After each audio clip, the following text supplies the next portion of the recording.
Welcome, chat. Dude, that would be Terraria such a Thursday. good deal. Come Loading along out for the ride. your PS5 to a friend so they could play Death Stranding and then sending it back to you. You could make some money off of that.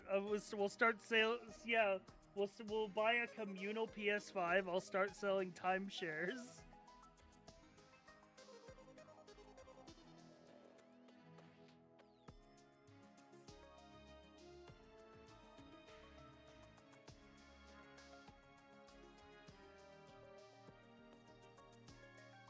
When does Death Stranding 2 come out again? It's end of June. Okay, June so 26th. maybe I can like swap somebody. We have like 2 months. I'll give somebody my Switch 2, and they can give me their PS5. And then we can swap back later. That's the real question: is what's gonna be the more valuable asset, Right? the Switch 2 or the PS5? Considering Microsoft's increase in Xbox pricing, it's hard to say which is gonna be. $80 games, bro. Mm-hmm. Everybody said, "Oh no, we'll just vote with our wallet," and then every motherfucker bought a Switch 2. Well, every motherfucker bought the combo. I'm curious to see what the numbers on those. I mean, they'll still be sold out for sure, but like, I want to see that separation I don't think they'll of. be sold out of the camera. The only thing that probably will be in stock related to the Switch 2. Yeah, I don't know who's buying that camera after looking at all the preview videos of how shit that shit looks. Yeah, like the fact that that shit's $50 too. Ugh. And it has the quality of like a $10 Logitech cam. And also, I thought they actually said they're gonna support other USB cameras. So if you already have a USB camera, it might be supported. Yeah, I don't know. I'm Maybe, pretty. I don't know. They're not supporting normal SD cards, so we'll see.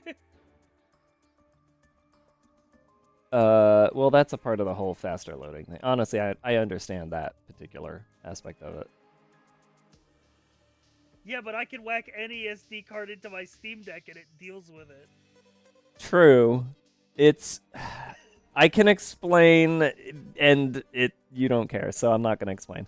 I have to pay a premium for the ones that have the Mario star. The thing is, at least it's not a proprietary memory chip that doesn't work in anything else, which is how the PS Vita died. Yeah, compatible cameras. Listen, this is just proving the age-old truth of buy every other Nintendo console. They fuck it up sometimes, and like every other console, they get it right. Yeah, Nintendo's website says that it supports any compatible USB-C camera that you want.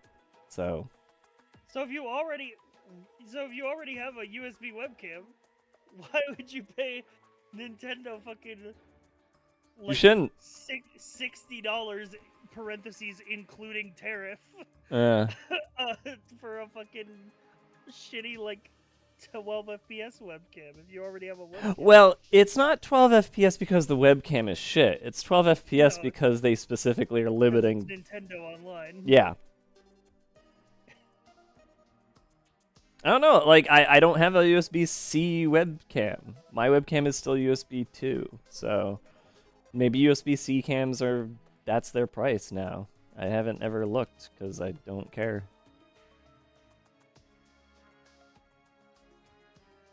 Let's take a look. Interesting. Actually, yeah, that's what the top hits on Google are. I don't know what a USB-C webcam means. It's the connector at the end is USB-C, the kind that all the phones use now. Yeah, but it plugs into a normal USB anyway. What do you? What? Like is the connector that goes into the webcam USB-C, or is it like or is it USB-C both ways? No. The webcam absolutely is wired on its end. There is no plug on the cam. Oh, It's okay. only a plug out, and that is USB-C, I see. which is what the Switch has on the two sides. I suppose the dock could still have USB-A. It'd be crazy if the dock does not have normal USB on it, considering the amount of peripherals that were sold for the Switch One that are USB based. I believe they have the specs for that. Let's see. Two USB-C connectors, one on the top and bottom. What about the dock? Ah, two USB ports, USB 2.0 compatible on the side. Okay, yeah, so it does have the USB ports on the dock. So I wonder if you could plug a normal USB webcam into the dock. Use it like that. I'm or gonna. if it's saying USB-C camera because the actual console has USB-C ports. But also, who the fuck cares about the webcam feature? Yeah, don't use the webcam feature. But we have Discord, not Caveman. Yeah, the way it's. Look, yeah, they don't show it plugged into the dock at all, actually. They only show it plugged into the. Dude, you have to look at this picture. It's so bad. I'm gonna put this in the Discord. I'm looking. It's like, who the fuck is sitting there doing this? That's what I'm saying. It's like, this is what they expect people to be doing. Like, having my handheld console with a fucking wire plugged into a webcam on it. Like, do they expect me to be gaming like this, man? Or the fucking... Oh, man. Nobody is gaming like this, bro. Let me unhandheld my console, not even by docking it, by just plugging in a fucking on the table. Like, laptops have had shitty webcams built into them for some time now.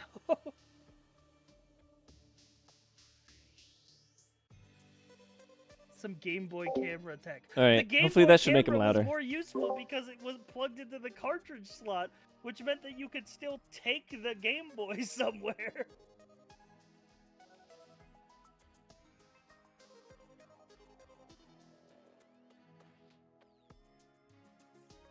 Yeah. Nintendo is like in 2004. Like they just discovered like they're on like original Xbox Live level.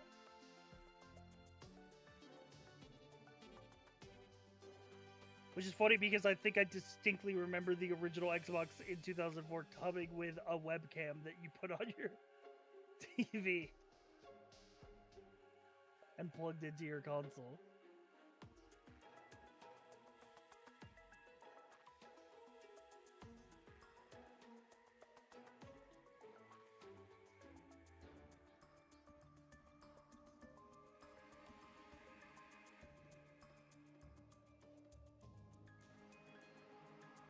So, gang, I have to ask.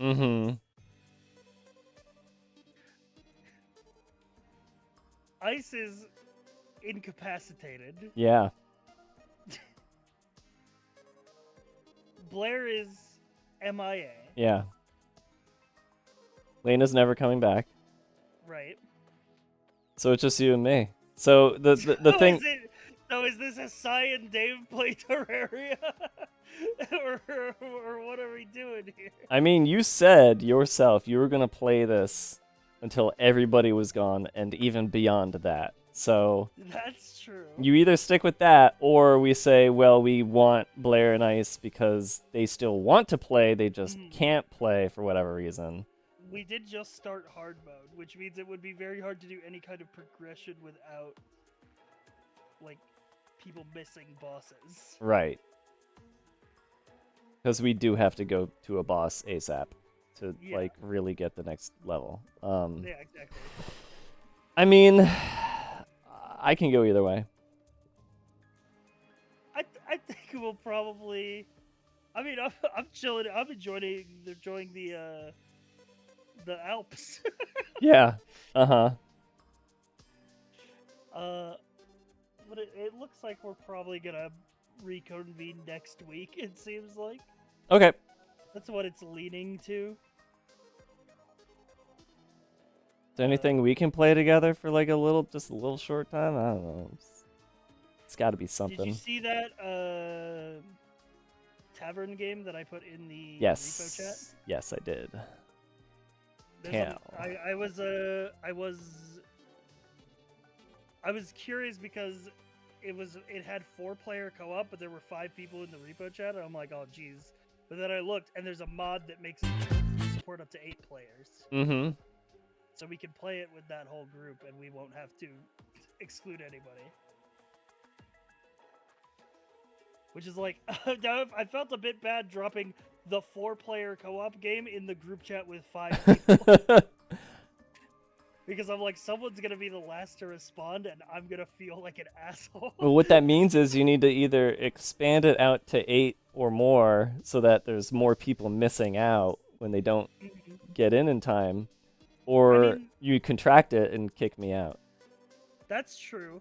But the mod developer page said that they tested it with 6 people. Okay. In theory, it supports up to 8, but the mod developer said that they tested it with 6. So 5 should be no problem. Mm-hmm. The move of my MOBA group into Fortnite killing one of us, dude. Yeah. It was I remember seeing a tweet when Overwatch 2 went from 6v6 to 5v5, and somebody saying Overwatch 2 will really let you know if you're the 6th person in your friend group. Dude, one of the worst was my friends, like this is like a bigger group of friends. We all decided we were gonna get into Destiny 2 when it launched. Oh no. And when that raid hit, the first raid, we had to trade off one person because it was a 7-person group who decided to go in, and the raids only fit 6. So we had to like do the raid twice with one person coming in and out. It was not good. It was bad for morale. Yeah.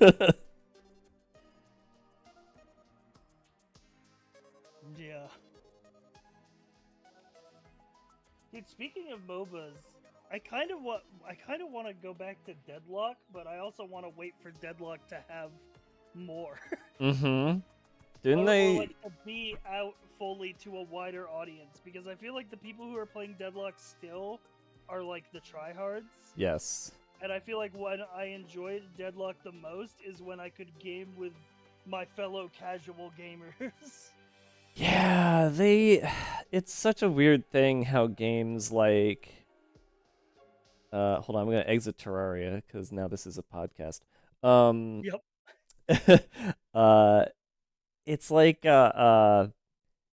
games, a lot of multiplayer games have that problem of it's fun until it's not. And it's not once the amount of tryhards overtakes the amount of casuals. And there's like games try to Games have this problem really hard after like the first month of launch. Tetris has had this problem. Uh like Dude, yeah, people go crazy on Tetris. Puyo Tetris 1 was like impossible to get a good game because you were only ever playing the experts. Like and games, there are certain games that have tried to separate it by casual and ranked, and that sort of works for the most part, but it still feels like an unsolved problem though. It feels like when I'm playing unranked in Deadlock, there's still a rank, they're just not telling me what my rank is. Yeah.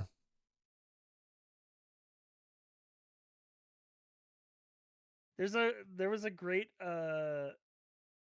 video that I watched like forever ago. I don't remember who it was. It was by a fighting game YouTuber. I remember the title because the title is "Should the better player always win?" That's a good question. Yeah. Yeah, and it's basically saying it's just like in a perfect world with competitive online players, you would expect the better player to win, but losing feels bad. Well, what was it? There was some game where they were trying to get the match. I think it was Call of Duty. I don't know. They were trying to get the matchmaking to a point where everybody would always have a 50-50 ratio, Yeah. win-loss ratio. And That's the like, goal of a lot of like skill-based matchmaking stuff is to funnel you towards like I think Overwatch has the same way too, where it's like yeah, League has the system too. They try their best to get your win rate to 50-50. yeah, I think that's good. Yeah, a lot of other people don't.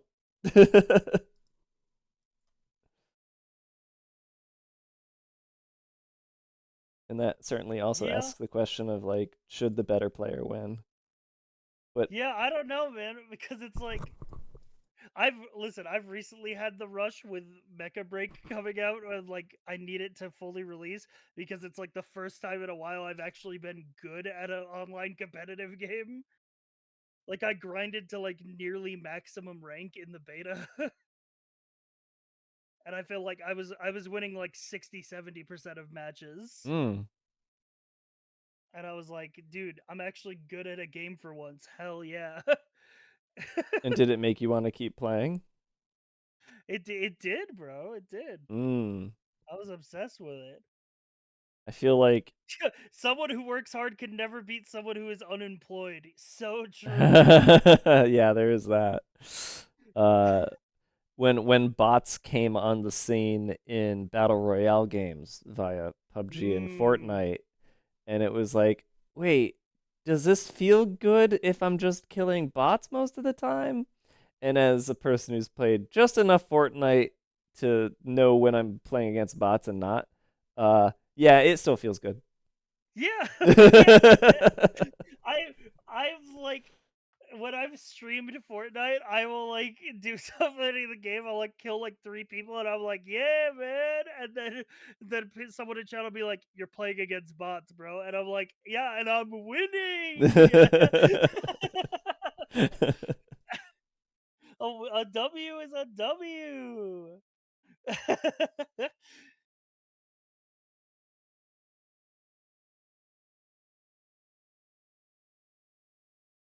Have you seen Skin Deep? I have not. I wait. No, I think somebody linked this to me. It's like that puzzle game, right? No, it's an ImSim, but made Mm. by the Blendo Games guy. You may recall Quadrilateral Cowboy was their other game, Oh, I did fuck with. Oh, they all right because they made 30 Flights of Lovin'. yes, which I did admittedly I fuck still need to with play. Quadrilateral Cowboy.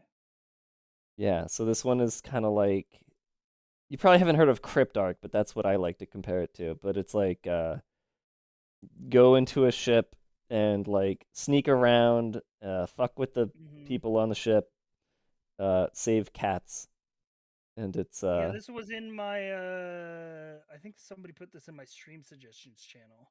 it does seem very fun. I've done the tutorial, just a little bit of tutorial. I do like ImSims. And as a Metal Gear fan, you like sneaking. True. This has some decent sneaky sneak stuff. Like when you're in a vent, there's a meter that goes up, and it's like when the meter fills, you'll sneeze. Mm-hmm. So it just has goofy little things like that. I think there's like you can be stinky, and that can get you noticed. Interesting. But then like if you, because this is all in spaceships, you hit like a glass window, you'll get sucked into space in 0G, but for whatever reason you can breathe in space, and then you can like go around the ship to find a different entryway if you want and break in that way. Mm. Lots of interesting stuff going on.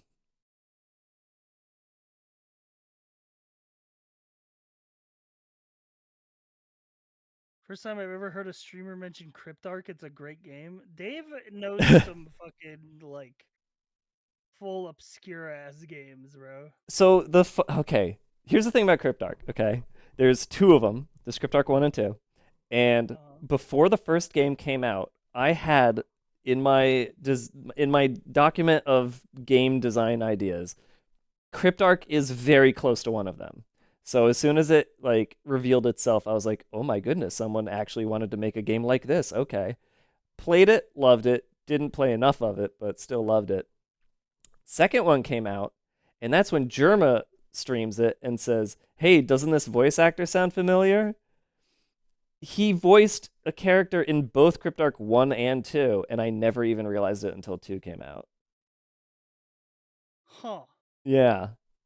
Interesting. You know what game I felt that way of, where it was like somebody made a game that like I would have had an idea to make? What? I felt that way about web fishing, Mmm.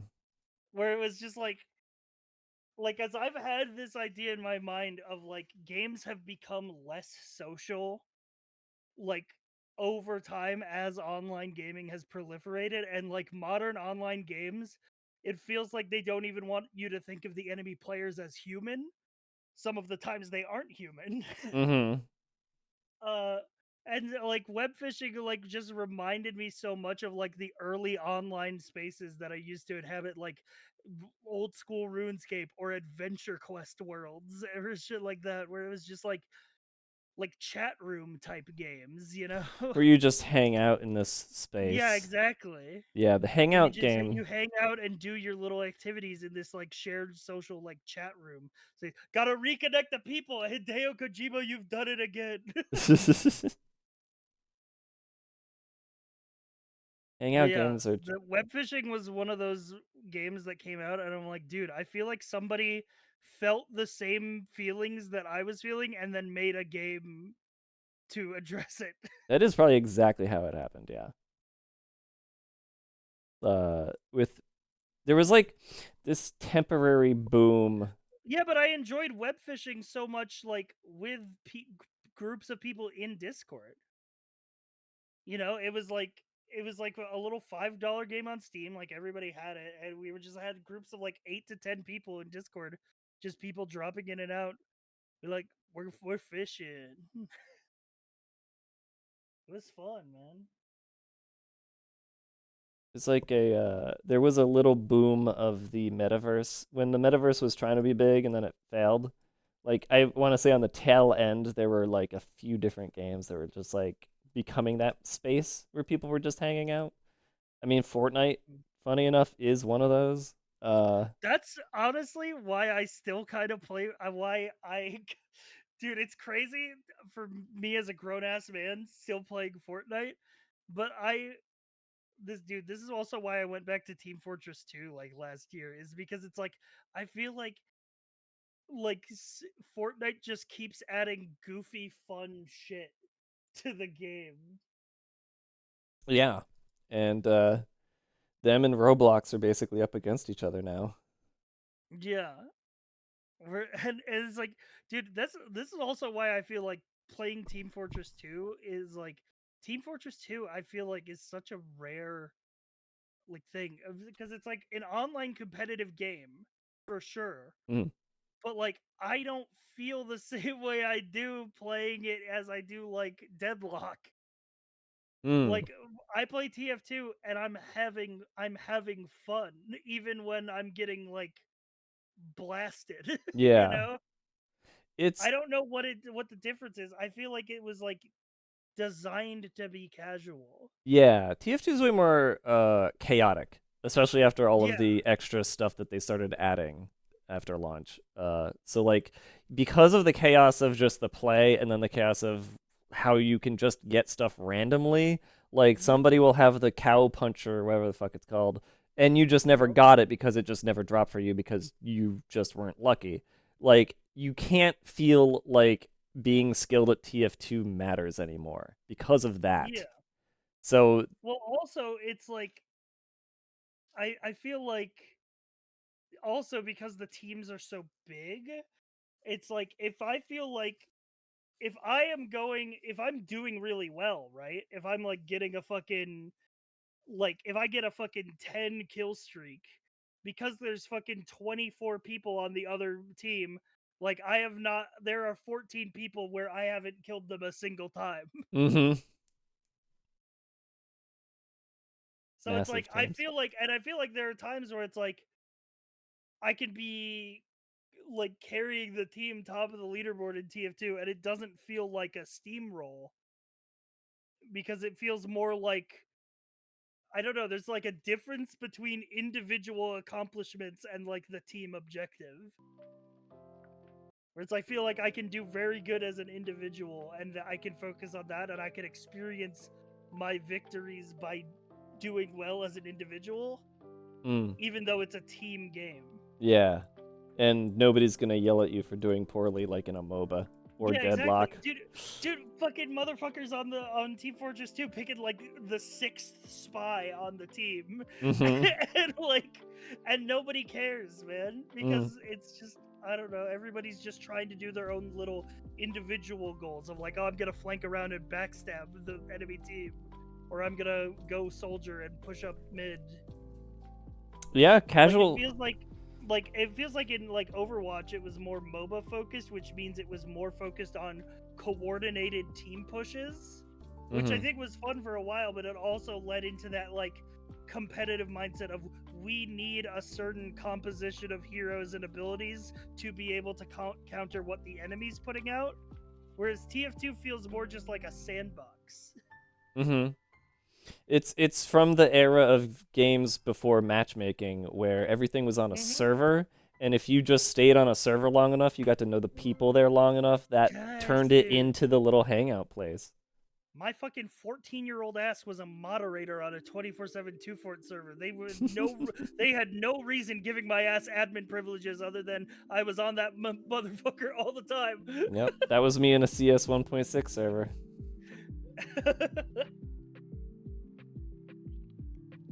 Yep. Dude. Yeah, it was just like that's what I feel like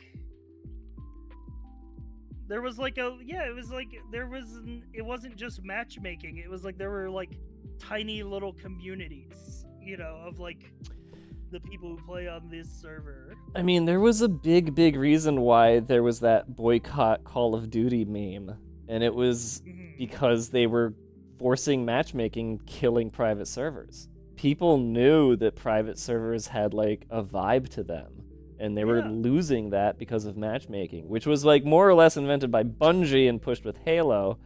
And one of the reasons why I will always shit on Halo, because they ruined I have so many fond memories even playing Halo 3 back in the day of queuing into a lobby of matchmaking, and in between the games, the teams get randomized because you stay with the same people and vote and go back to the lobby and vote on the next map, and there's everybody gets thrown into the voice chat when you're in the lobby. And there were so many times where I would make like connections with people because we were in the same Halo 3 lobby and we were just going map after map.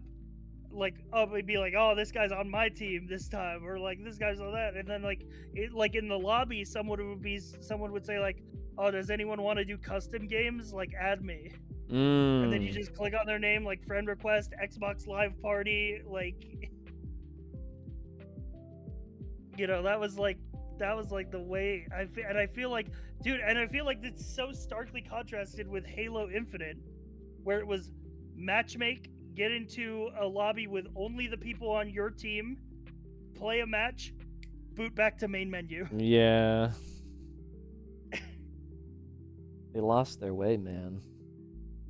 It's like, yeah, and it's like, Halo is not even a competitive game, not even nowadays. Like, Halo Infinite is still like casual sandbox, like for most people. Like, so it's like, why did we take out the social aspect of like that was like the selling point of Xbox Live. You remember the old fucking Xbox Live commercials where it was the dude with the headset and he was like, dude, they can hear me in the video game.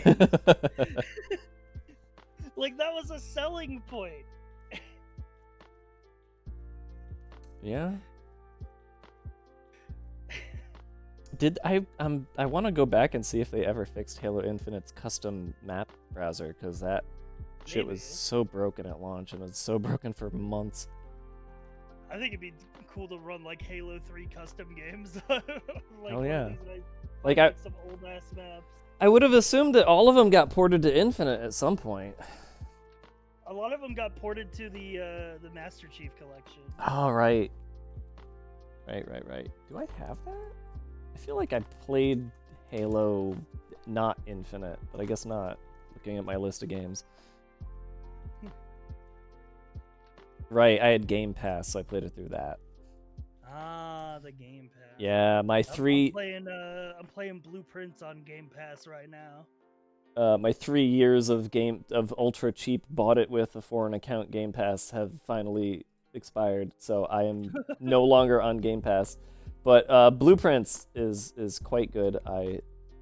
Blueprints is great. I think it's the first game in a while that is sort of not quite in the same way, but it's scratched the Outer Wilds part of my brain, where it's like, I figure out the puzzle, I make a theory in my brain, I test the theory, and if it works, I feel like a genius. Yeah, it took like 2 to 3 hours for me to finally see where they were going with that.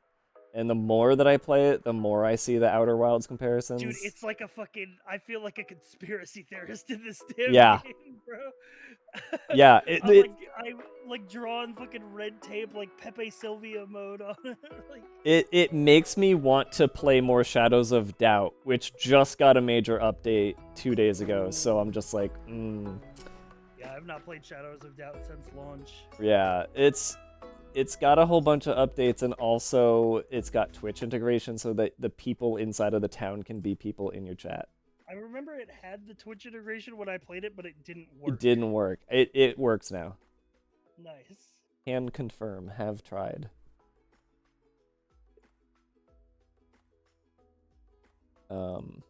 There's yeah, and then my chat bought me Lorelei and the Laser Eyes, and I started playing that too. And that's just like a straight up puzzle game.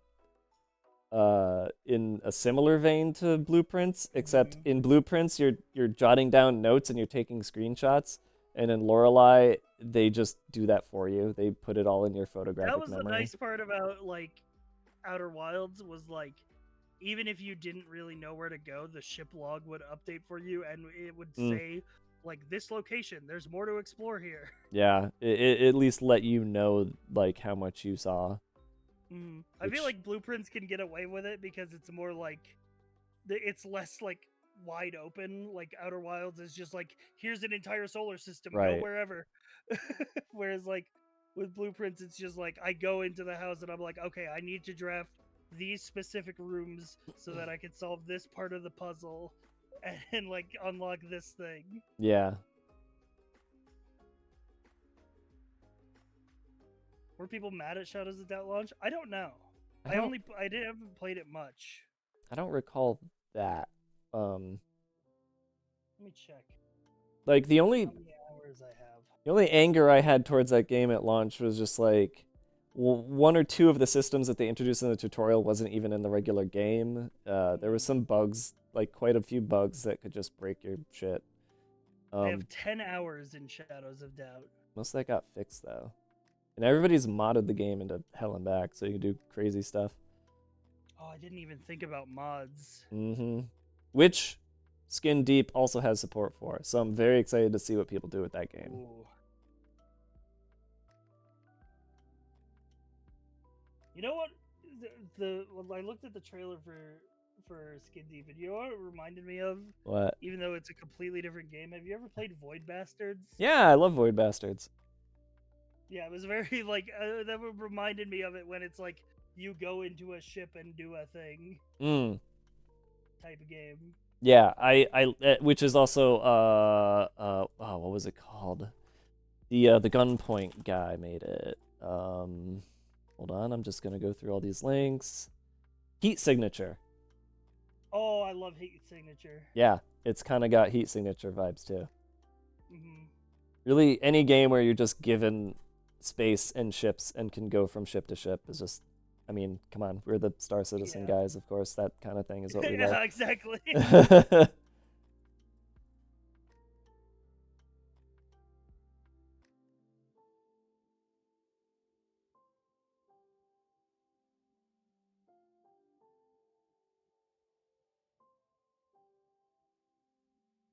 Yeah. Dude, I want to try to get I want to try to do tabletop simulator on the stream one of these days. Play some board games. Yeah, I think I told you before, like, I really want to convince 3 other people to learn a really dense German board game with me. What is the really dense German board game that you are going to try to thrust on people? I have to look it up, but it has to do with like running a power plant. Uh, Okay. because of course, being a German board game, it's about simulating a real job. Right. Um, As they are off to do. German power plant board game. unfortunately, there is a board game called Power Plant, which makes it hard to. It's called Power Grid. Power Grid. Yeah, which is a English version of the German board game Funkenschlag, according to Wikipedia. Yeah, I saw people playing Power Grid one day, and I'm like, oh my god, I want to play that. Oh, there is an actual version where it's just America. Oh, that's funny. So I guess it got popular enough to get ported. But yeah, that's what I like. That's in Tabletop Sim. If you want to learn Power Grid, that would make 2 of us. So it's a board game, and I guess the objective is manage the power grid for the entirety of Europe. Yeah, while fighting off your competition. Mm. And then there was one other one. I think it was called Space Alert or something. I can't remember if that's the exact name. But if I just do a search, I'm sure I'd find it. Which is like a co-op board game. Mm-hmm. I see a game called Space Alert, but I don't know if that's the same game. But it's like you're trying to run. It's Void Crew or the other Void Crew game. Like it's that, but as like a Pulsar. Yeah, it's that, but as a board game. Mm-hmm. So have you ever played Red Dragon Inn? Red Dragon Inn. No, I have not played that. It's like a fantasy themed. It's like a card game, but the whole like theme of the game is that you are a group of adventurers who are splitting up the loot from your last adventure while drinking in the tavern, and you have to play a bunch of different cards to get like a bigger share of the loot. That's a funny conceit. I like that. It's a very fun little board game. It's got a lot of expansions, like characters and cards and stuff. That's when I just slam my hands on the table and say, we should have done instanced. Instanced loot is so much better, guys. Then we don't have to deal with this. True.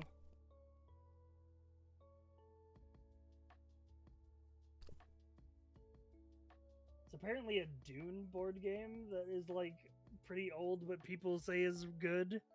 It's kind of like world domination type shit, but it's all Dune themed. I feel like there's probably a couple dozen Dune board games in Tabletop Sims, so we'd need like a subtitle, like which Dune is it? The Rise of Ix, The Dice Must Flow, Battle for Dune, Dune Imperium. I think it's just called Dune the board game. War for Araxis, God Emperor Edition. Yeah, it's the Avalon Hill version. Avalon Hill. Okay. Oh yeah, 1979. Yeah.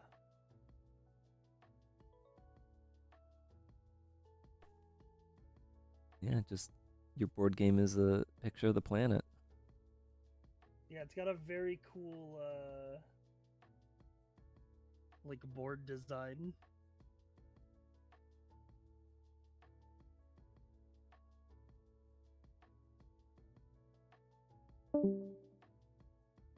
Man, I want to convince people to play tabletop RPGs.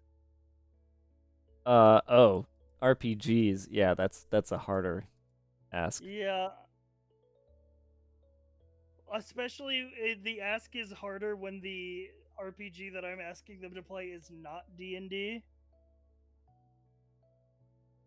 See, I'm more interested in not D&D for sure. Mm-hmm. Cuz like I'm not creative enough to do D&D. Even though I do want to be around for What do you like mean? a one-off. D&D requires a lot of creativity that I don't feel like I have.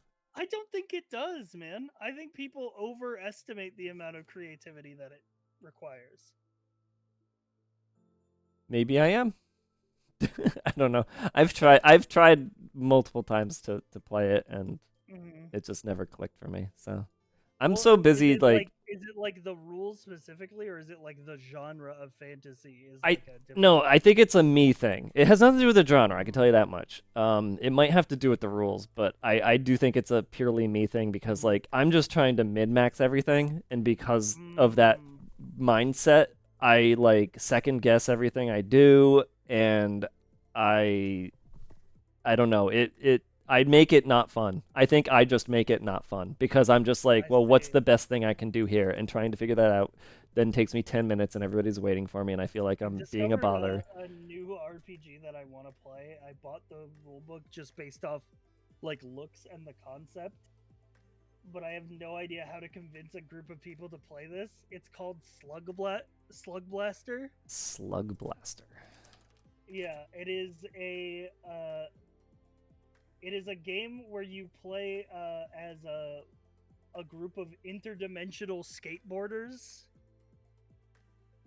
who open up rifts to other dimensions so that they can do sick skateboarding tricks. Little car.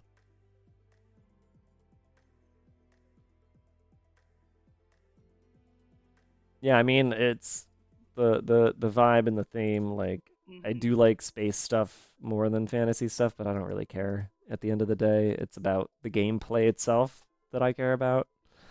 So Yeah, that sounds U-core. It is V-core because it's like, like yeah, it's like bizarre and sick. I think like the website is like the tagline is "kickflip over a quantum centipede." they have an entire section here titled Vibes, and it's like Yeah, sci-fi adventure like Big Hero 6, Paper Girls, Everything Everywhere All at Once, Scott Pilgrim versus the World, and the Spider-Verse movies. Like, dude, you're kind of all over the map there, but yeah, because I like it's like it. it's well, because this is like very much more like an open-ended like narrative like storytelling type RPG. So it's like less about like going on the adventure and beating the big bad, or it's like you build up not only your characters, but you have a group character sheet that you share, which is your skateboarding crew, Mm. and you follow like your character's journey and like what they do. Uh, and it's like a coming of age story for these like characters, and it also like every skate movie in existence, one of the possible endings, you do one big roll at the end based on the amount of XP that you've gathered in the campaign to see like what fate befalls you, and like a lot of great skate movies, one of the endings is your character gets a permanent injury and can't skate anymore. Of course. That's always the biggest fear. Yeah. The permanent injury.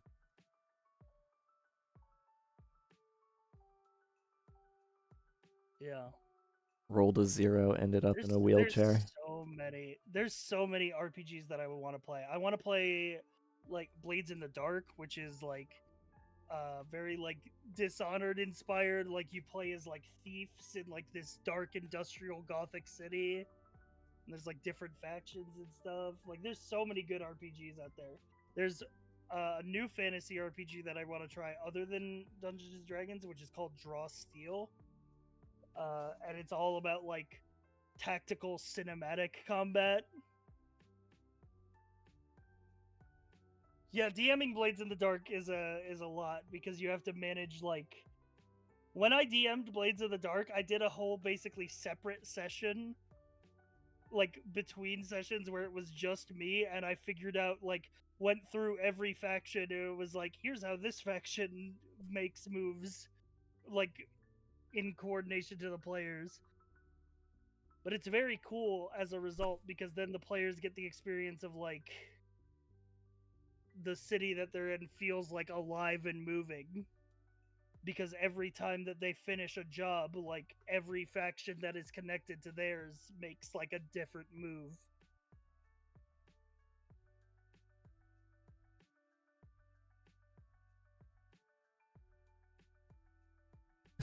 But yeah. I changed my stream category to just catting for obvious reasons. And this person says instead of just catting on their screen, their category is called I have pause in Russian. Oh, So I guess in Russian it's not just catting because the pun doesn't work in Russian. So I just see you also have a trained POV. yeah, I figured I'd match what you're doing and have the Yeah, same. yeah, match the vibes. Yeah. Like I said, I'm not creative, so. I think that people underestimate themselves. I uh think that I like so honestly, I think that being creative is not like honestly that big a part of D&D. I mean, honestly, you have to be the Otis is basically you have to be invested in the like we're gonna tell a story with these characters that we make and like go on an adventure. Like, but like you don't have to be creative to do that, you know. I've said to you before, like I'm willing to do one shots of whatever, because I think you wanted to do some mech one. Yeah, Lancer. Yeah. Lancer is a very cool RPG. If you look up the art for Lancer, uh, it's by a webcomic artist who did a webcomic called Kill 6 Billion Oh yeah, Things. I know that one. I love that one. Yeah, and they did all the art for Lancer. And why Lancer is so cool, and I actually think that Lancer does is it's like you could probably I think you might have an easier time getting into it if you think lack of like creativity is your problem with Mm-hmm. D&D, like coming up with characters because in Lancer there's just a bunch of cool robots and they all have cool art. Mm-hmm. So your decision making is just like I think that robot is sick. That's the robot that I want to pilot. Yeah. Like as opposed to being like I need to think of what class I'm playing and what race and what backstory. Yeah, yeah. It's yeah. Uh see, like then I also think about like how did I do creating characters for GTA RP? And it's like the only good one I had was Pops at the end of the day, and that's when I'm just like that's another part of me thinking I have like poor creativity. So yeah, choosing a robot is certainly a lot easier for me. So yeah, if you want to do Lancer like Yeah. a one-off someday, I'm certainly on board to try that out.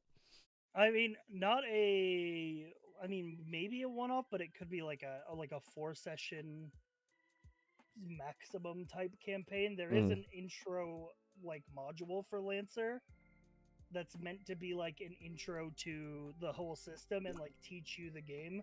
Like it's like you start at level 0 in this and then by the end you level up your characters to 1. So it's like you don't have to know all the mechanics at the beginning. Ah, I see, I see. Yeah, it's called Operation Solstice Rain. Operation tutorial. Yeah, it's exactly. It's basically like a tutorial for Lancer, which is honestly probably good for me as well because there's a lot of rules in Lancer. And as Mm. the DM, it's easier to drip feed them in rather than be like, here's all the rules, learn all the rules right now. Mm-hmm. But like when I'm teaching people in RPG, I provide like the rule book for like the freaks. If like you want to read the entire rule book before you make a character because I was like go nuts. But I'm never like you have to read the rule book. Like it's always like look at the rules pertaining to your character creation and the other ones I will teach you as they come up in the game. Mm-hmm. I think Kill 6 Billion Demons was supposed to be a tabletop RPG itself before it became a webcomic. Yeah, and I think the artist is also one of the main designers. Okay, that would explain a lot.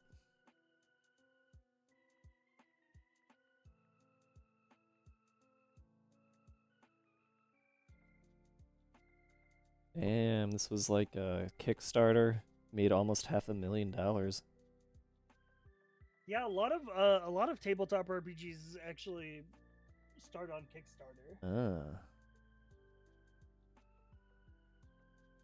Yeah, it's Miguel Lopez Hall is one of two of the lead designers for Lancer, but he's the artist that made Kill 6 Billion Demons.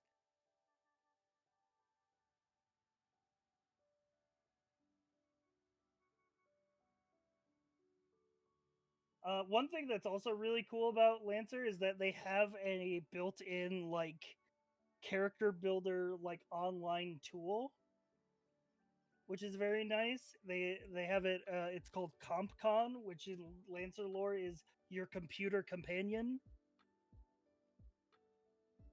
And it just has all the mechs and all the character options, and you can just build a character on there and then export it to whatever virtual tabletop you're using. Oh, nice. Yeah, and it's really nice because it's like instead of like having to walk through the rule book with people, I could be like, you're this level, so put this level into the sheet and then pick from the options that it gives you on a list. Mm-hmm. I'm looking at a picture from the manual or whatever you'd call it, and it's like Chapter 10, Mech Catalog, page 320, and I'm just like, yeah, I ain't reading all that, but it's awesome that they got this much fleshing out of it. I mean, it is just literally like pages of like cool robot, cool robot, cool robot. But like the way that it is, so it's like the way that the mechs in Lancer work is that they're leveled. So like they have something called a license level, which is basically like the amount of cool mech that you're able to pilot. So like you don't have to worry about choosing from like 100 mechs at the start, because at like level 1 you'll only have like 5 choices. Right. And then like level 2 that'll expand to like maybe 15. And then you could like see like there's a mech down the way, like, oh, I really want this mech. It's license level 3. Let me plot what mechs I'm going to get from level 1 to 2 to get me there.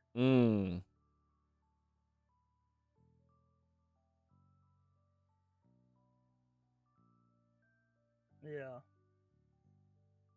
Plus, it's like I think Lancer is what has a lot more tactical combat, so it does kind of encourage min maxing in a way where it's like D&D is very like nebulous in combat balancing. Right. Where it's like, so it's hard to feel like, oh, I've like built this character. I mean, I make my D&D characters basically as strong as I can, but that's just because I'm good at making D&D characters. And I could make I don't feel like I have to inhibit the character's game statistics for the character to be an interesting character. I mean, I will roll for stats, and if I get an 8, I'll put it in intelligence because that's funny.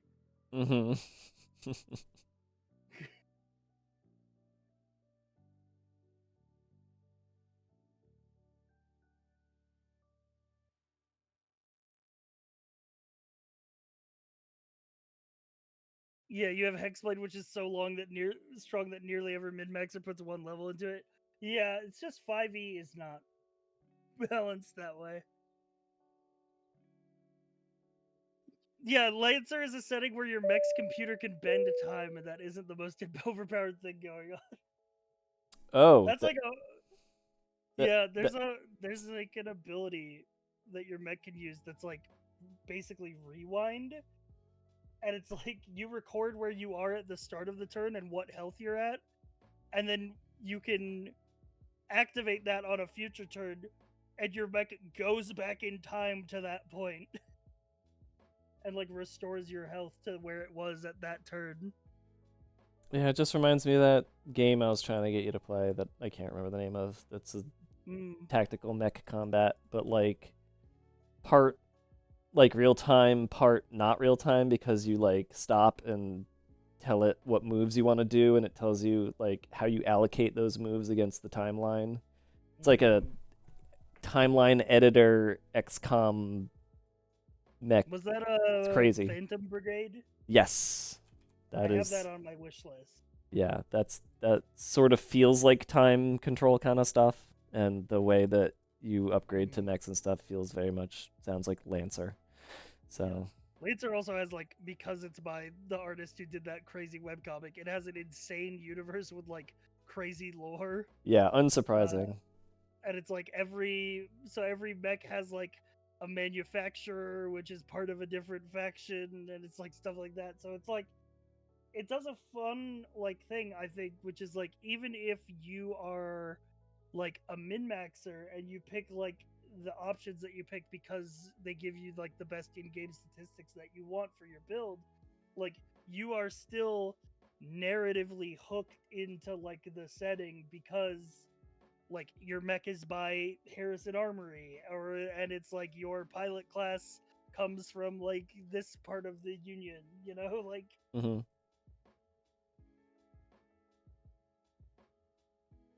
It's really nice. I want to run Lancer for sure.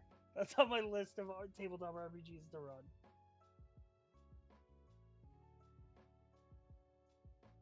Yeah, and there is a tabletop simulator module or whatever you want to call it.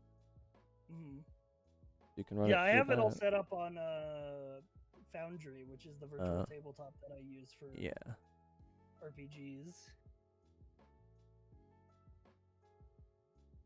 Yeah, it's probably for the best. There's so many goofy little like things about Tabletop Simulator that I feel like make it good for a lot of games, but like bad for It's good for board stuff. games. I wouldn't say that it's good for like tabletop RPGs. Yeah. Because you need to do like character sheets and like tokens and stuff, you know, like. I There's a lot of wonder. good like quality of life stuff with Foundry, where it's like I can just double click on a token and it opens their character sheet in a pop out window, you know, like. I tried to invent a tabletop game twice, actually. I tried to make a card game. It was called The Shit, and it was supposed to be like Cards Against Humanity ish, in that like it tries to get you to be creative with the cards that you're given.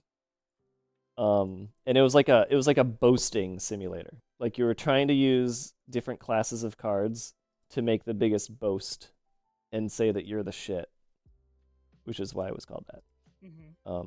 It was kind of whatever when I played it with friends. Have you seen the tabletop game that Bobber made? No. Maybe. It's called The Real Game. The Real Game. Yeah. Did he upload that to Tabletop Sim? Yeah, or? it's on the Tabletop Sim Workshop. It's like you roll like dice and you start in the ocean, you then go to ancient Mesopotamia, and you end in the Mall of America. And it's whoever completes the journey first wins. 4 out of 5 stars. I gotta give this a 5-star rating. It's like the main mechanic of the game too is that you roll 2 dice every turn to move, a red one and a blue one, and then you get cards and spaces that are like upgrade your red dice. So like it'll go from a coin, which is a 2-sided die, to like a D4. It's like very very cool, like simple mechanic. But then it also has just there's some fucked up spaces in the real game. Like there's one where there's fucking on ancient Mesopotamia you can find Sobek.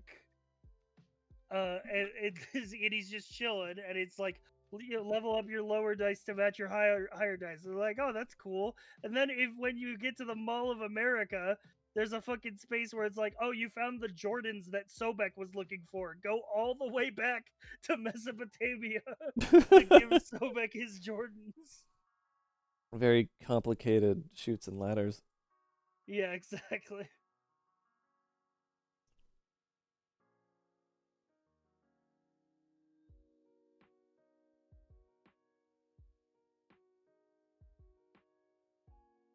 It's a very cool little game.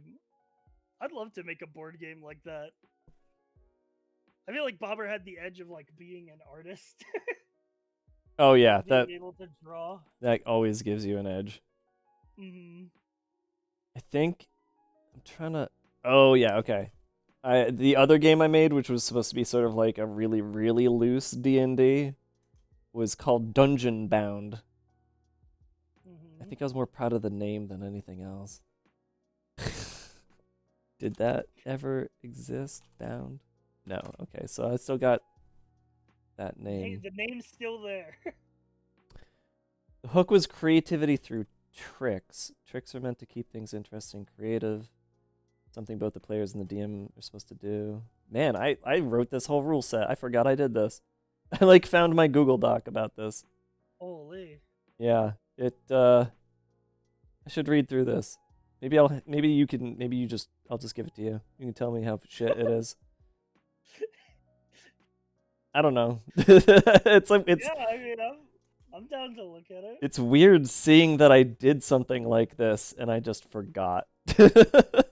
No, man, that happens, man. Sometimes you get an idea and you just go fucking crazy on it, like you're a fucking dwarf from Dwarf Fortress and you fell into like a mood, and then you just are like, yeah, I'm good. I got that creative energy out of my system.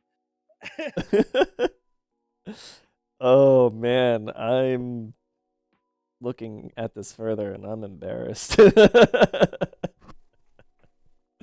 So the actual idea behind it was like, you know how you can just collect game pieces in tabletop sim and just have this insane collection of stupid amounts of models and stuff.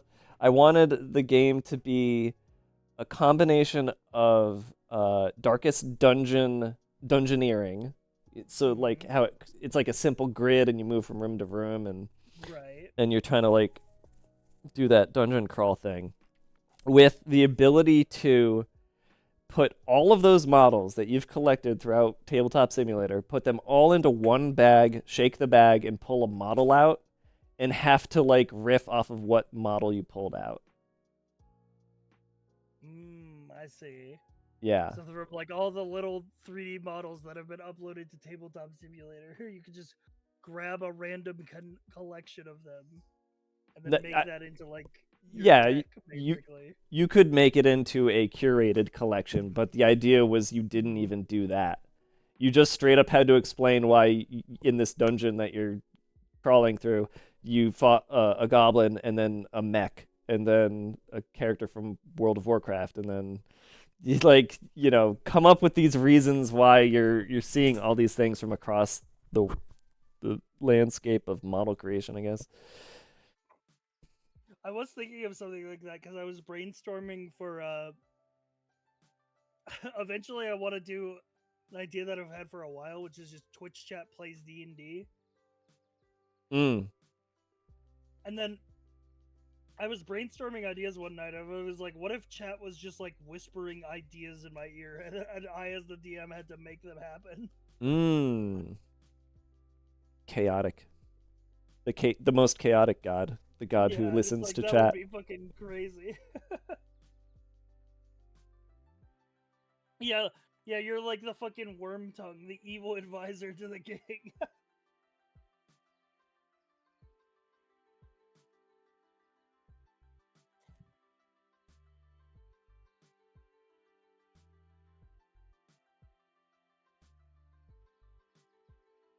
I think I was talking to Bobber about an idea like this too, where he had the idea of like a D&D session where like his ability as like the artist was just to be able to draw something and then I would have to DM it appearing into the scene.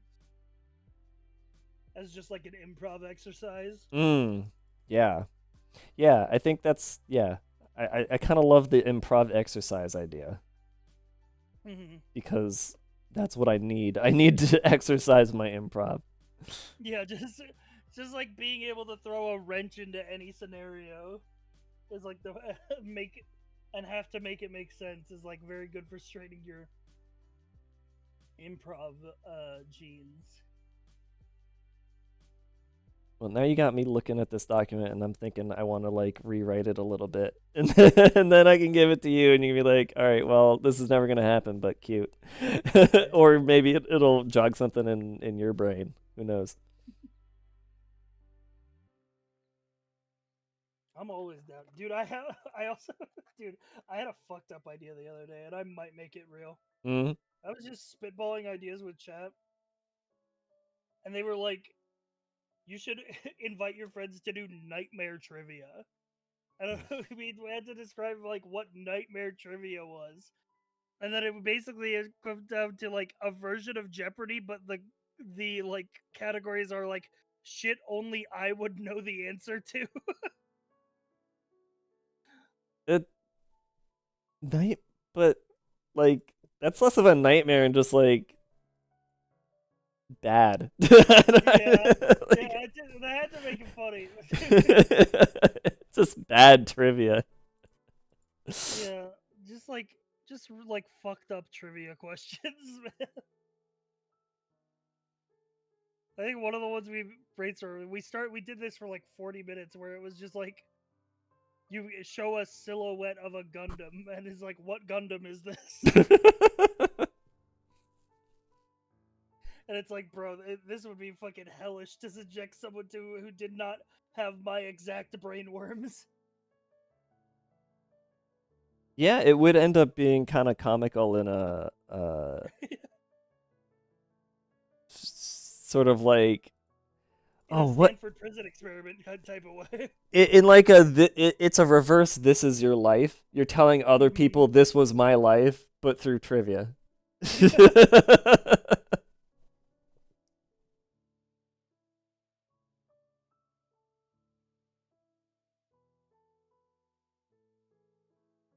Oh, Tmod Loader just got an update. Ooh. It's the monthly stable. Because it's May 1st. Oh, are you watching Andor? I have not watched it yet. Okay, it wouldn't be a spoiler to show you a screenshot where somebody says a line that we're used to hearing Boone say. Okay. I'm gonna just throw this into the. I showed him this last night, and he's like, "What the fuck? What?" But he always says, "Slow is smooth, smooth is fast," and then this character says, "Don't rush, smooth is faster," and I'm just like, I had to pause. I had to pause and be like, "Are you kidding me? That's a real thing? People say that?" Yeah, that's a real thing. I thought he made it up. No, that's like a saying. Oh, it's so funny to me. Anyways, Andor's amazing. You know, catch it whenever you can. I loved season 1. Yep. I don't think just because season 1 was so good, it's hard to say that season 2 is as good, but in the way that you would describe season 1 as being like some of the best Star Wars, some of the best just television in general, even without being Star Wars, like it still matches that description. So. Oh, speaking of 2 seasons of good TV, I caught up on Severance. Like, yay! Weeks ago. Got any stray unique thoughts on that, or? No, I don't have unique thoughts. My thoughts are pretty much the same as everyone else's thoughts of, man, that's really good. Yeah. I didn't know Ben Stiller had that dog in him. Yeah.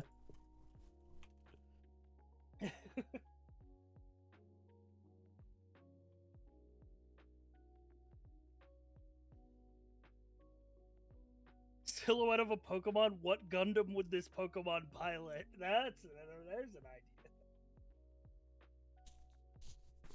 silhouette of a Pokemon. The question is, who's that Pokemon? Wrong answers only. And it's like the Pokemon is like obviously Pikachu. Believable wrong answers only. Yeah. So you're like, oh, that's Pichu, right? Yeah, yeah.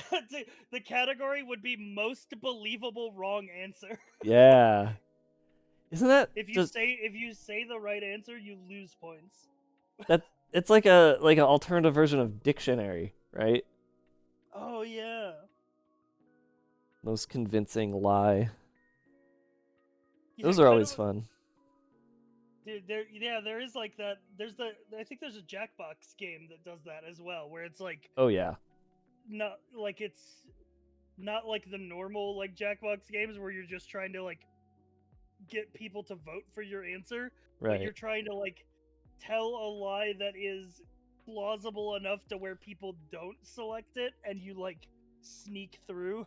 Yeah, that's one of the early ones. I'm trying to Yeah. remember.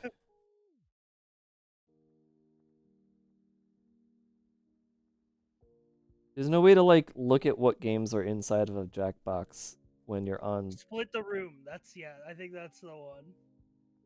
uh Fibbage is kind of like that, isn't it? Hmm. That's what I'm thinking of, Fibbage.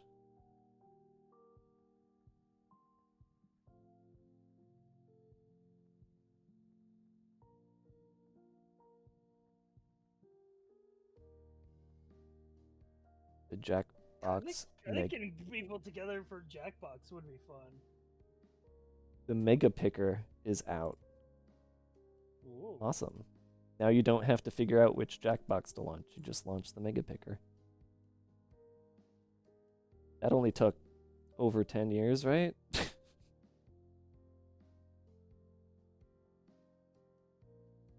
Oh, yeah.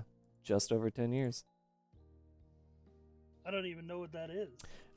Well, you know, they release like all these different Jackbox collections. And if you want to play a specific game, you don't know which one it is, you don't know which one to launch. The Mega Picker just shows you the list of all the ones you own, and you just pick from there. Oh, Centralized. that's really useful. Yeah, centralized Jackbox is finally here, and it took a decade for them to make it.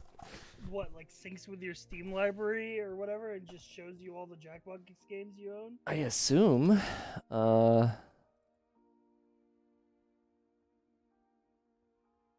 I'm gonna run it and see, because now I'm curious. I'm looking at it on Steam right now on the website. Jackbox and Mega Picker. Yeah, it just knows what you own, and it highlights it. Okay, yeah, that is really useful, because every time I play Jackbox with people, it's like having to sort through all the different packs to figure out which game is in which. It's so still you could just show like the whole selection of like, here's all the Jackbox games I have for. it's still not. It's sort of a hack still, because like I click Fibbage 2 and it takes me to, okay, now install Jackbox Party Pack 2 because that's what it was in. But it's still way better, like being But if you able to have this. in theory, they're not like massive games. So if you Yeah. had them all installed Oh, in yeah. addition of a Jackbox game night, then you could just use that and it would be like seamless. Yep. Neat.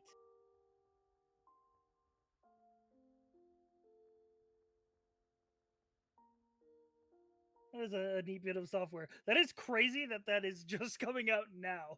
That feels like software that Jackbox should have had like forever ago.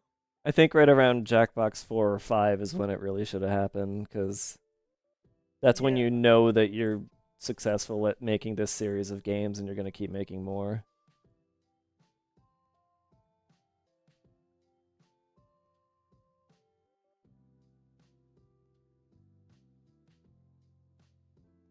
Why not just have all of Jackbox in one place? That's a great question. Money? Yeah, probably money. Yeah. If I had to wager.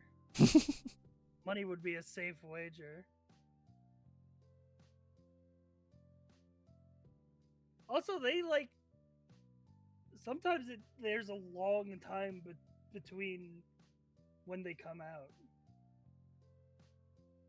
Yeah, there's only what 11 of them in the past 10 years. Yeah. They're always what? Well, I guess they seem to be $30 now. Jackbox.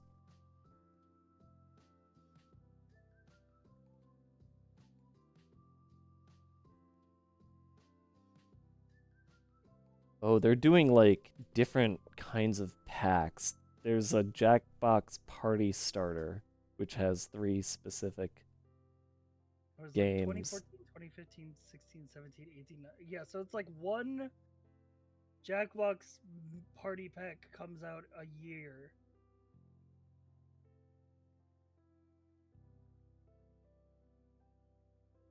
Then in 2024, they released the Mega Picker.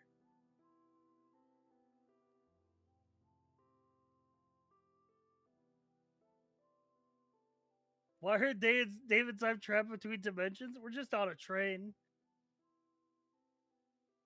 Seems like they always release a party pack in October. It seems like it. That's interesting.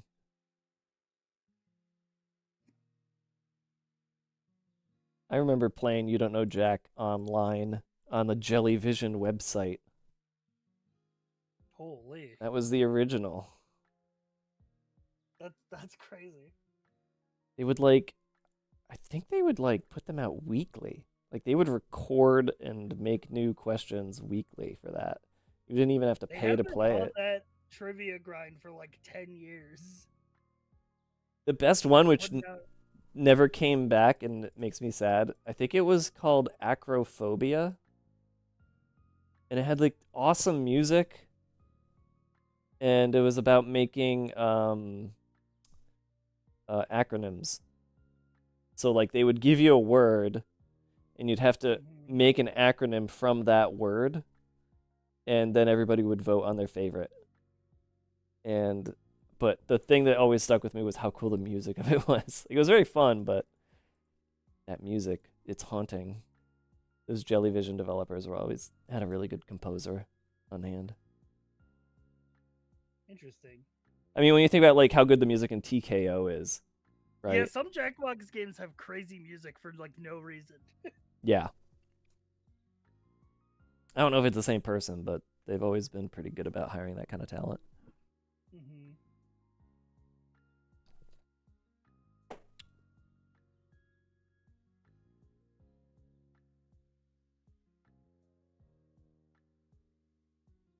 So what you been up to, Dave? Me? I don't know. Yeah, what's going on in Dave Caps?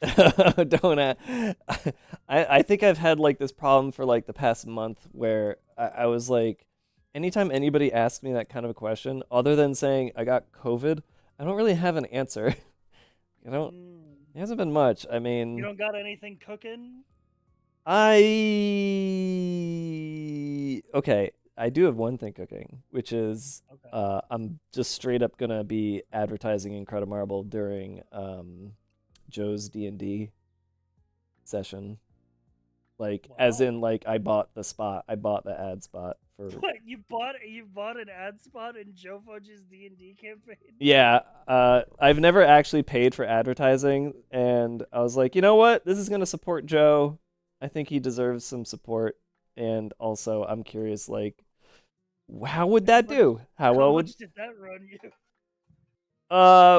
We're keeping it the secret friend price, so that if he ever, let's say somebody's watching who wants to there's an actual advertiser. Yeah, if there's an actual advertiser who can afford, he can charge the not friend price. Yeah, I know what the not friend price is, so I'm not going to mention what the friend price is. That makes sense.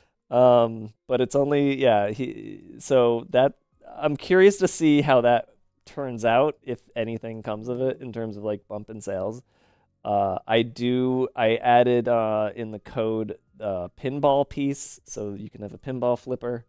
So that's gonna be out whenever. I missed the. I honestly, it was supposed to be out of early access already. Like for a while now, it was supposed to be out of early access. But my friend who wanted to make art for achievements has not delivered yet, so I still don't have. And so the achievements is where I was gonna like be like, okay, it's out of early access, it's live because people want achievements. I don't know why, I don't understand it, but it's Gotta get those achievements. Gotta get Steam trading cards, bro. yeah, achievements and cards. He was making art for both of those. And so he's taken too long, and I discovered yesterday, April 30th, that the last chance I had to get into the June, or is it maybe it's July? No, it's June. Steam Next Fest. The deadline was April 29th. Ooh. I didn't think I was even gonna be waiting that long, but because my friend has taken so long with the art, it's just like okay.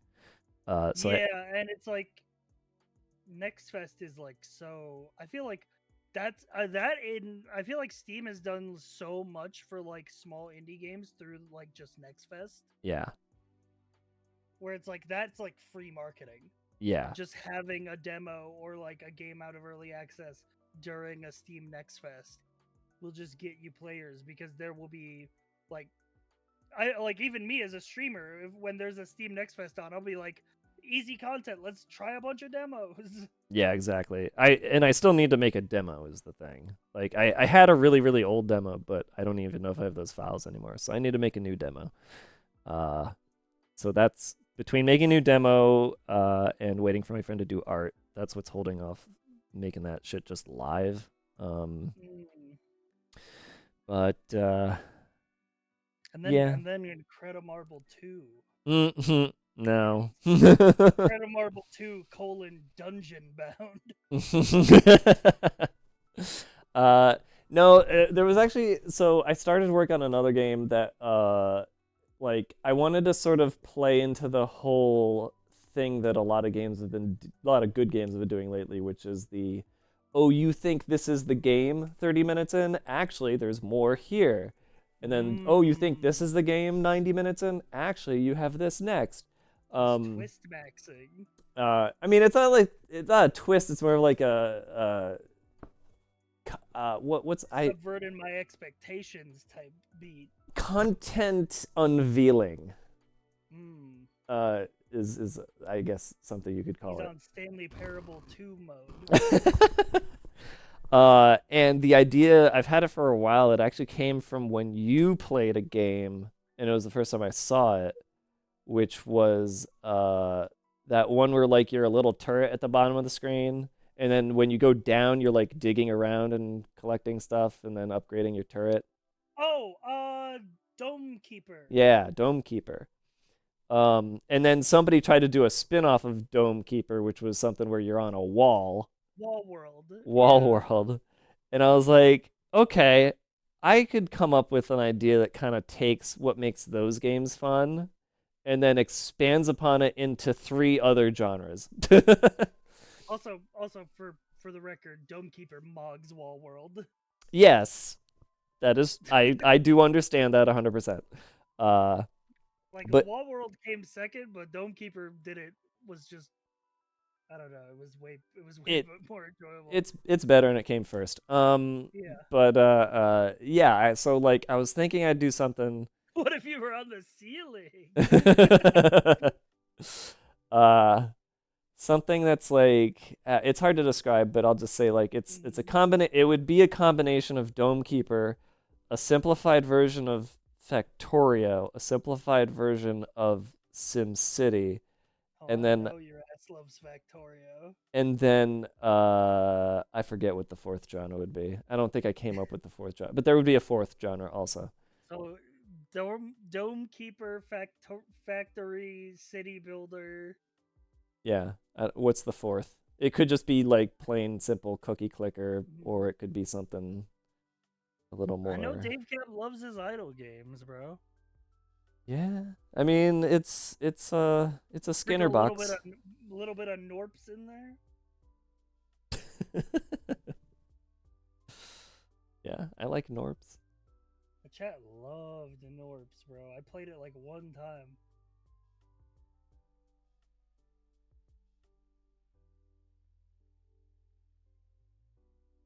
Yeah, I don't know what that fourth one would be. It's not a city builder and it's not a factory. Fourth genre is Incredimarble. Oh my god. Well, I did, yeah. So, like, in the factory portion, there was going to be something similar to Balatro. Ooh, The whole, like, okay. trying to get the order of things correct in order to maximize the output kind of Mm. thing. Um, and Generating malt in my factory. yeah, yeah, yeah. I mean, I was also, I was also considering just making an Incredimarble spin-off, which was just instead of it being an idle game, you are given pieces like Jokers and Balatro, and you have to order the pieces in the correct order to maximize your output for the marble going through them and making you money. So I don't know if that's a good idea though. I feel like we're on the verge of hitting the jumping the shark of It do sound like a lot. systems based molting. Oh, dude, I have been on a new roguelike type beat. I've been playing Die in the Dungeon. Uh-huh. Have you heard of that game? I think I have. Let me look it up real quick. It's like it's kind of Slay the Spire but dice. Uh-huh. Oh yeah, I saw screenshots, but I didn't actually see it get It's like a played. deck builder, but it's all different dice that are different properties, and it's like you have to build a deck of dice, and it's like you lay them out on like a board, and then it's like you have purple dice which like boost the result of whatever they rolled spaces away by that number. I remember seeing this and thinking the frog reminded me of the little frog drawing you made. Yeah, the frogs are nice. But yeah, looking at like the placement of the dice on the board in these screenshots just confused me because I didn't understand how the flow of this game worked Yeah. from the screenshots. Yeah, the screenshots are very confusing, but it's all just like different dice that do different things and trying to build the biggest turn possible based on like your items and like your dice. Like Mm. there's like an item that's like if all the faces on the dice are even, they all get +1 or something like that. And it's good? Yeah, I've been playing it on I streamed it for like 3 hours and then I played it for like 10 more on my Steam Deck. Mm. It It's a does. very good short burst game, and I love a short burst game when I'm not streaming.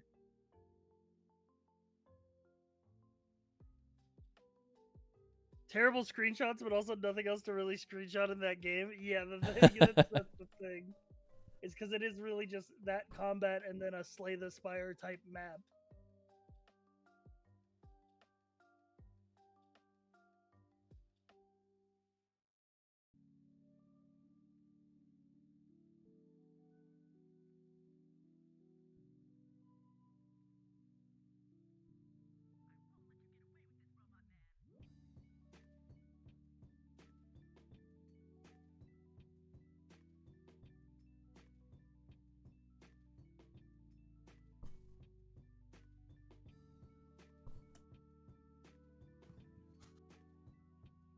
Dude, yeah, Domekeeper was fucking sick, man.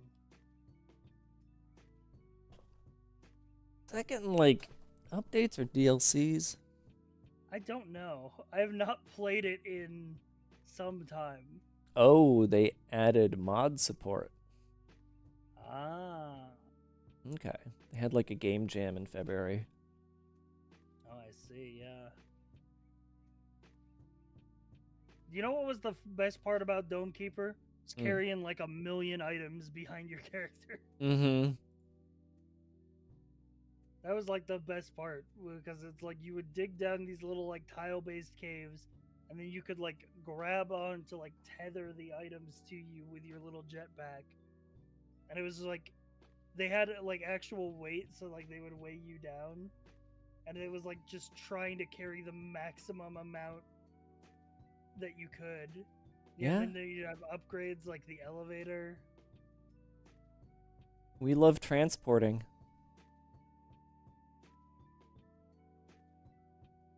I feel like I need someone to merge House Flipper with a pawn shop game and let me upgrade both businesses. Oh, don't worry. Playway either already made that or it's being made already. Yeah. Like, I don't know if you look at Keymailer, but it's really funny when 2 of the 3 games they're advertising on their massive banner are from Playway, and one is Liquor Store Simulator, and the other is E-commerce Simulator. Playway is a funny ass Ice company. is so right. Carrying 10 things up when you knew it would be faster to carry 5 in 2 trips was peak gameplay.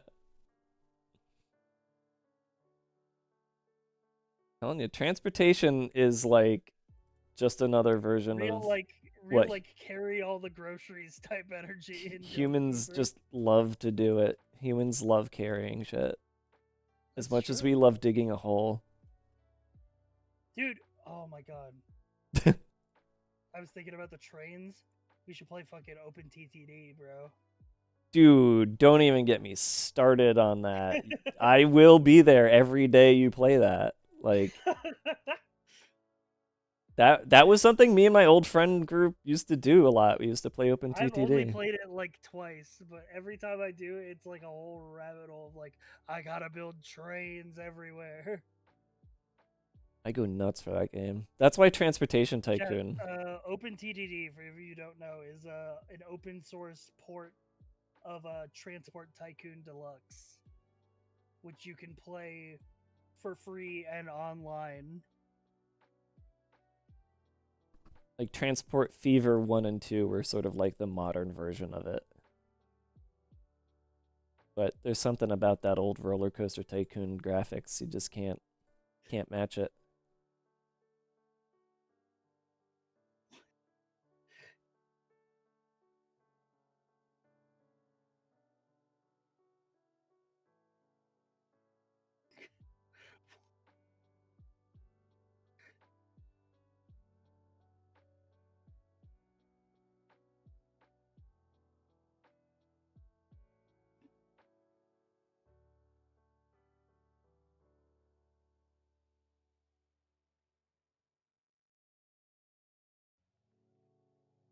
But yeah, when you go hard in that game, you learn about how rail signals work.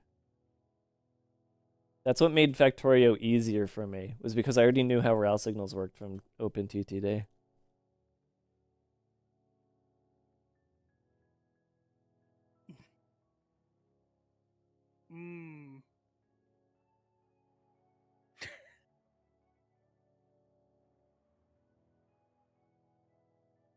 What are you doing over there? I don't know if I want to expose our friend or not. Oh, okay. No, that's fine. Blair just sent me a fucking random video. Oh, well, I mean, I feel like she wants to be exposed. Of her dog in a park in Seattle, and I'm like, bro, it's Thursday. Where are you? And she's like, oh, fuck. Yeah, it's fine. I think I'm going to wrap up pretty soon here. It's okay, parentheses, I'll never forget this.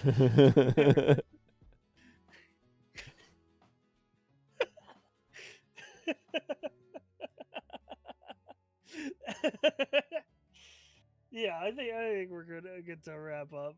I will go reclaim your Thursday. I will say there is one other thing going on. Just I guess this is me advertising myself at this point though. Yeah, go for it. Tomorrow is going to be the second collab I've ever organized. Nobody even remembers the first one I did because it was so long ago. Tomorrow it's going to be Buckshot Roulette with Hackerling, Jolly Wangcore, and Gene Famos over on our channels. And I'm looking forward to it because I've never actually played Buckshot Roulette myself. I've only ever watched other Mm. people. Yo, what's up? Are you guys streaming? Get the fuck out of here. Get the fuck out of here, bro. I don't want to fucking. I don't want to fucking hear your ass, bro. Oh, I got crows Bro, surrounding me. Oh, they're surrounding me for snackies. oh my god, bro, I'm kicking you from the VC. Bro, fucking.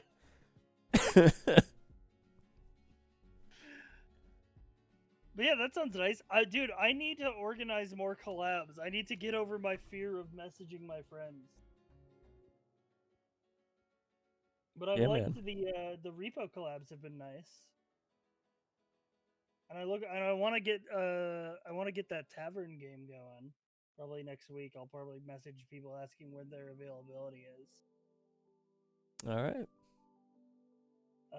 Yeah, good luck with your collab, man. Thank you. Yeah, all right. Have a good Thursday. Yeah, you too, man. And Right. maybe we'll do well, yeah, we're gonna do the Tail and Ale, but I still need. I feel like I still need to make up a repos collab with you. Yeah, well, we can always do repo again. Honestly, I've been kind of curious to go like back to Lethal Company and see if there's any like new mods or content for that game. Yeah, there is. There always is, I feel like, with that one. Yeah, just back to where it all started. Oh, there was actually one other topic of conversation. I don't know if What you're was that? interested in discussing it. But unscripted. Oh yeah, the new GTA RP server. Yeah. I'm very curious how different. I looked at the change logs and what the differences are, but it's like I still never really got to do what I wanted to do in GTRP, which was race cars. Yes. I'm wondering if that's any better now, but I don't know. Maybe.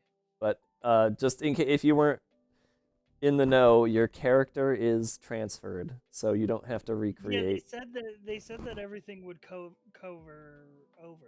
Yeah, I can confirm it did. At least Pops is over there, so. Nice. I know I didn't have to fill out an application again, which thank God. Yep. But I also, mean, I haven't played GTRP in months, so. Okay. I've been kind of back on the variety grind. All I've really done is logged in to send AI generated art to Chief because I don't know, that became a bit. Dude,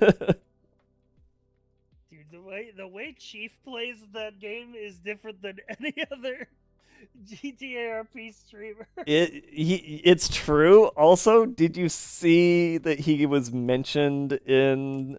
I did see the whole.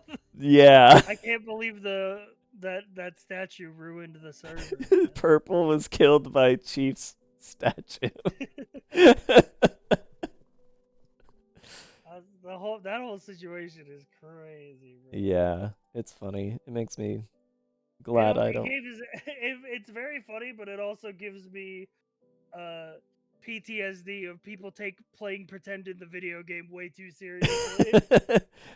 Yeah, I guess you have that all the way back from VR chat, so Yup. you got it before I can think of it. So, all right, now I've run out of things to talk about. All right, see you later, Dave. See you, dude. Bye. Bye. Oh God, guys, sorry that Terraria didn't happen. You all came to the early stream. We have the collab tomorrow, but I'm feeling something. I'm feeling like I wanna play something. Maybe not now, maybe later tonight. Probably Voices of the Void. I think I feel like Voices of the Void tonight.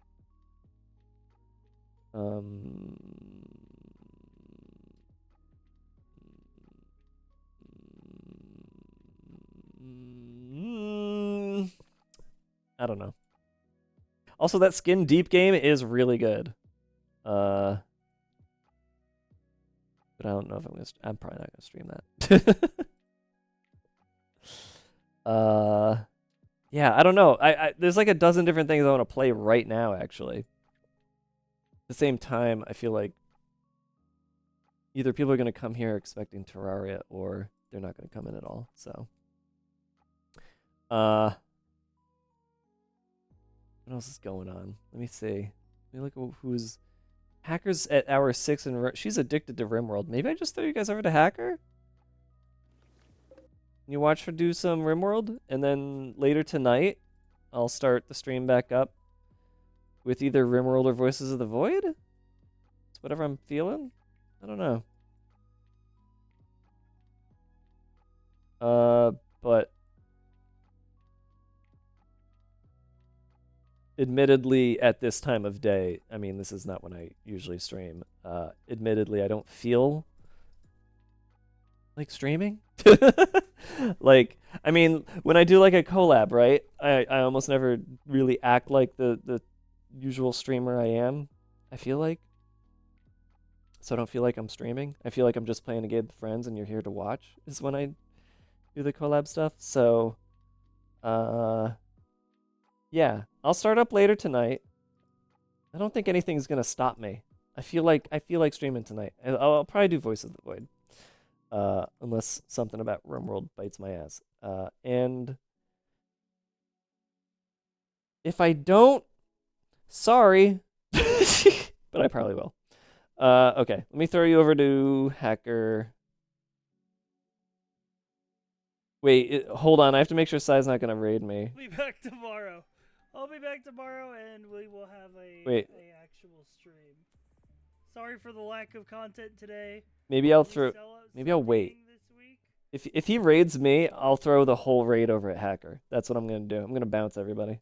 It's either I'll have to look, but I'll let you. It's not gonna be like last time where I said don't raid me, which confused him. This time I'm gonna. What would you call this? Is like raid hijacking is what this is actually. It's raid hijacking. In fact, I'm gonna let's do this. I'm gonna say what now, and yes, mystery dude. I'm parrying his raid if he didn't raid. Never mind. The parry did not occur. The attack never happened. He fainted. I don't know why metaphors tickle me so much. Sai sent us to the void. Wait. You just decided to come over here? I was making jokes about how I was going to steal his raid and throw it over to the raid I'm going to do. And then you guys came anyway. So wait, so we were saying it was a parry. I was going to parry his raid and then get you into the raid that I was going to do. And then he didn't do it. He didn't raid, so we called it a feint. But then you guys came anyway. How did he feint and you can still parry it? Yeah, what is that called? What is the metaphor when you take advantage of somebody feinting and create a parry out of it? Catching strays. Coup d'etat. I don't know why I am so tickled by metaphor, but I am. Okay, now I'm actually going to hit the raid button over here. Wait, I need to find the... Where? What? Oh, I just realized how the raid filtering works, and I didn't actually know it worked that way. Okay. Why isn't Hacker showing up? There she is. This is one of the people who's going to be in the collab tomorrow. So if you don't know Hackerling, which that's crazy, get to know her by watching her play RimWorld. And then you'll get to hear her tomorrow play Buckshot Roulette, which I'm so excited to play. I'm super excited for tomorrow's stream. That'll be 8 o'clock PST tomorrow.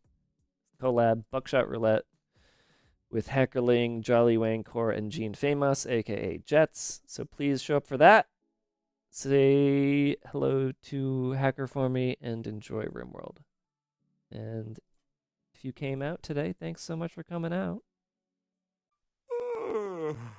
Really appreciate your patronage.